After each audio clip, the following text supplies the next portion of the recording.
هل انا شخص سيء ان انا بعت لاختي ورد مجهول الهويه وخليت جوزها يتضايق؟ ايه الهبل ده؟ القصه بتقول ده مريض. ده لسه في قصه. ده مريض. التايتل. ده كده التايتل. ايه الهبل ده؟ ايوه لسه. انا عندي 37 سنه ولد. كنت دايما قريب من اختي عندها 35 سنه. اختي متجوزه واحنا بنتكلم دايما على طول. اخر مره اتكلمت معاها كانت مضايقه جدا وكانت شبه داخله في ديبريشن.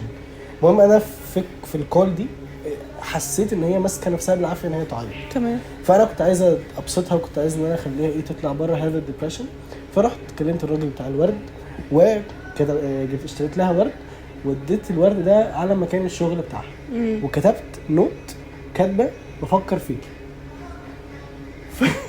وما كتبتش اسمي. بعديها بكام ساعه محل الورد كلمني وبيقول ان في راجل بيكلمهم مش بيكلمهم نون ستوب 24 ساعه بيتصل بيهم وبيزعق لهم ان هو بيطلب اسم الشخص اللي بعت لمراته الورد. والمكان المحل حاول يشرح للراجل ان البوليسي بتاعتهم بتقول ان هو ما ينفعش يدي المعلومات بتاعه العملاء.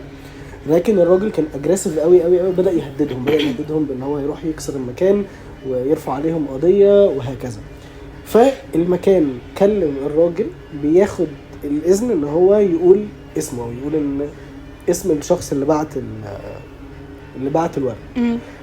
بعد كده بقى هو اكتشف ان لما الورد ده وصل اخته كلمت جوزها وبدات تشكره على الورد. جوزها مش اللي جايب الورد. فجوزها افتكر ان هي بتخونه وان هي على علاقه مع راجل تاني. يا نهار اسود. فبداوا هما الاثنين يتخانقوا مع بعض اختي وجوزها وكانوا هيتطلقوا. هل انا غلطان ان انا عملت كده ولا لا؟